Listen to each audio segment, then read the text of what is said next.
ಮುಖ್ಯಮಂತ್ರಿ ಸಿದ್ದರಾಮಯ್ಯ ಅವರು ಇಂದು ದೇವನಹಳ್ಳಿ ಸಮೀಪದ ಏರೋಸ್ಪೇಸ್ ಪಾರ್ಕ್ನಲ್ಲಿ ನೂತನ ಎಸ್ಎಪಿ ಘಟಕವನ್ನು ಉದ್ಘಾಟಿಸಿದರು. Software application project and process ಘಟಕವಾಗಿ ನಿರ್ಮಿತವಾಗಿರುವ ಈ ನೂತನ ಘಟಕವು 41 ಎಕರೆ ಪ್ರದೇಶದಲ್ಲಿ ಸ್ಥಾಪಿತವಾಗಿದೆ.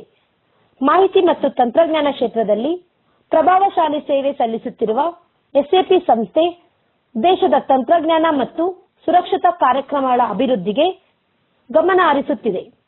ಈ ಕಾರ್ಯಕ್ರಮದಲ್ಲಿ ಮಾಹಿತಿ ತಂತ್ರಜ್ಞಾನ ಸಚಿವ ಪ್ರಿಯಾಂಕ ಖರ್ಗೆ ಹಾಗೂ ಕಿಯೋನಿಕ್ಸ್ ಸಂಸ್ಥೆಯ ಅಧ್ಯಕ್ಷ ಶರತ್ ಬಚ್ಚೇಗೌಡ ಭಾಗವಹಿಸಿದರು.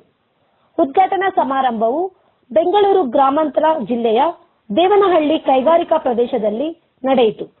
Bureau report, Rashtradhwani news Kannada, Deepa.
ಎಲ್ಲರಿಗೂ ನಮಸ್ಕಾರಗಳು.